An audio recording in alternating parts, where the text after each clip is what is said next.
ಬಿಡು ಅದೇ ಕಾಂತೆ ಉಂಡೆಯ ನುಡಿಗಡೆ ಅದೇ ಅಲ್ಲವೇ ಒಬ್ಬರಂತಕನ ಮೊಲಿಸಿ ಪಡೆದ ದರ್ಭೋತ್ಕರ್ಷ ವೇದದಿಂದ ವೈದಿಗಳನ್ನು ಚಪ್ಪಳಿತು ನಂಬುವ ಪಾಠ ಪದಾರ್ಥವ ಪರ್ವತಗಳನ್ನು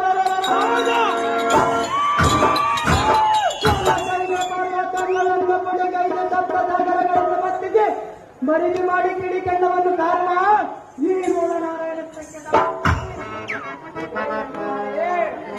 ನಿನಗೆ ತಿಳಿಯದು ಸಿಹಿ ಬುದ್ಧಿಯ ಪ್ರಳಯ ಅಂತಕ್ಕಂಥ ಹಾಗೆ ಅಲ್ಲವೇ ಹಿಂದಕ್ಕೆ ಸೀತೆಯ ಮಾತು ಕೇಳಿ ಶ್ರೀರಾಮಚಂದ್ರನು ಶೂರ್ಪಣಖಿಯ ಮಾತು ಕೇಳಿ ರಾಮನು ಇವರೆಲ್ಲರೂ ಮಹಾ ಕಷ್ಟಕ್ಕೆ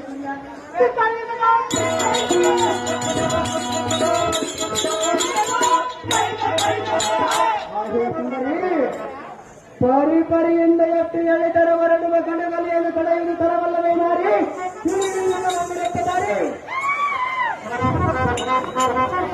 ಸುಂದರ ಸುಂದರಿ ಮಾತು ಮಾತಿಗೆ ನಾನು ಹಣಕ್ಕೆ ಹೋಗಲು ಬಂದಿಲ್ಲ. ನಾನು ಅರಮಂದಿರಕ್ಕೆ ಬರುವುದಿಲ್ಲ. ಬರುವುದಿಲ್ಲವೇ? ಬರುವುದಿಲ್ಲ ಸುಂದರಿ. ನಾನು ಬಿಡುವುದೇ ಇಲ್ಲ.